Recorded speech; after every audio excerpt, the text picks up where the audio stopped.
आज हम बात करने जा रहे हैं पर्ल एस बक की एक बहुत ही पावरफुल कहानी द एनिमी के बारे में।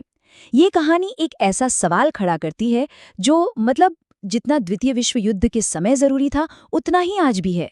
सवाल ये है कि अगर इंसानियत और फर्ज के बीच चुनना पड़े तो कोई क्या चुनेगा।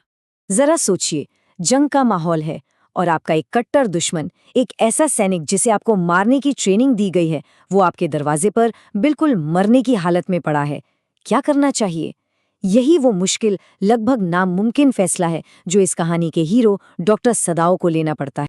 तो चलिए कहानी को शुरू से समझते हैं। पहला हिस्सा है एक असंभव चुनाव, जहां एक फैसला सब कुछ दांव पर लगा देता है। कहानी का बैकग्राउंड है सेकेंड वर्ल्ड वॉर का, और इसे लिखा है Nobel prize winner Pearl S Buck ने, जो अपनी कहानियों में इंसानी जज्बातों को बहुत गहराई से दिखाती हैं। वो दिखाती हैं कि कैसे जंग के समय में देशभक्ति और इंसानियत के बीच एक गहरी खाई बन जाती है। तो मिलिए कहानी के मेन कैरेक्टर डॉक्टर सदाओ से। वो एक कमाल के जापानी सर्जन हैं, लेकिन उनकी पढ़ाई लिखाई अमेरिका में हुई है। यही बात उनके अंदर एक कश्मकश पैदा करती है, खासकर तब जब जंग छिड़ जाती है और वो अपनी पत्नी हाना के साथ एक सुकून की जिंदगी बिता रहे होते हैं।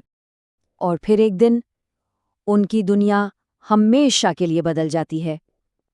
समंदर की लहरें एक घायल अमेरिकन सोल्जर को उनके घर के ठीक सामने लाकर पटक देती हैं। वो दुश्मन है और लगभग मर चुका है। और यहीं से शुरू होता है कहानी का दूसरा हिस्सा, एक डॉक्टर की शपथ।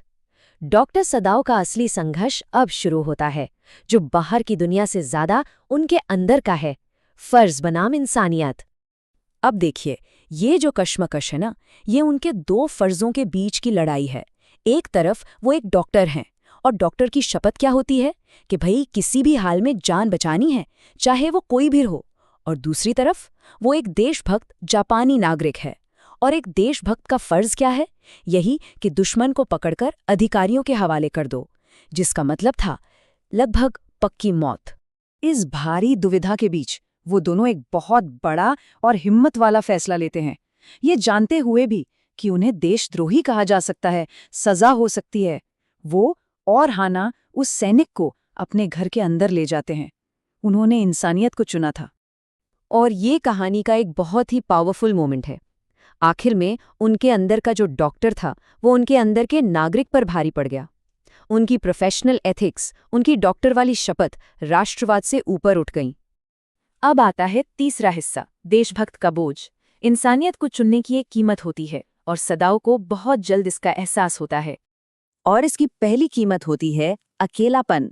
उनके जो वफादार नौकर थे, वो घर छोड़कर चले जाते हैं। क्यों? क्योंकि वो एक दुश्मन को पनाह देने के इस गुनाह में शामिल नहीं होना चाहते थे। अब सदाओ और हाना बिल्कुल अकेले हैं, और पकड़े जाने का खतरा हर पल, हर दिन बढ़ता जा रहा है। इस प्रेशर में आकर डॉक्टर सदाओ सेना के एक पुराने जनरल से मिलते हैं और उन्हें सब कुछ सच सच बता देते हैं। उन्हें लगता है कि शायद कोई रास्ता निकलेगा। जनरल उनकी बात सुनता है और एक बहुत ही आसान लेकिन बेरहम हल सुझाता है। जनरल का सोल्यूशन एकदम सीधा था।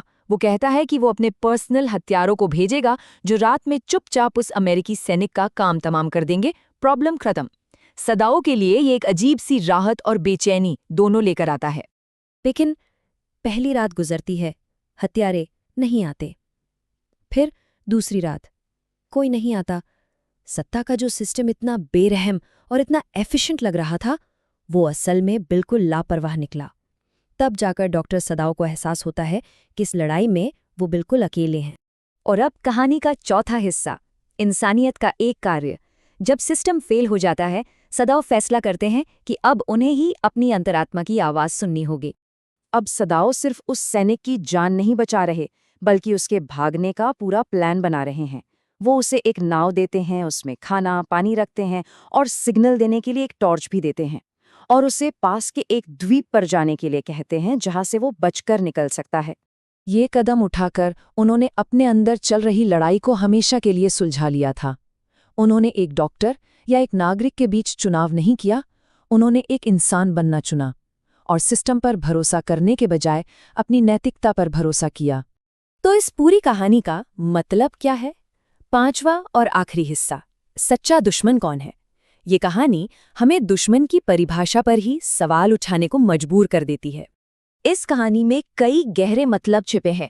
इंसानियत और देशभक्ति के बीच की लड़ाई, ये सोच कि नैतिकता किसी देश की सरहदों में नहीं बंधती, और सबसे जरूरी बात कि कैसे जंग की क्रूरता के बीच भी किसी एक इंसान की दया जिंदा रह सकती है। आखिर में द एनिमी का सबसे बड़ा मैसेज यही है। ये हमें याद दिलाता है कि हम पहले इंसान हैं और फिर किसी देश के नागरिक।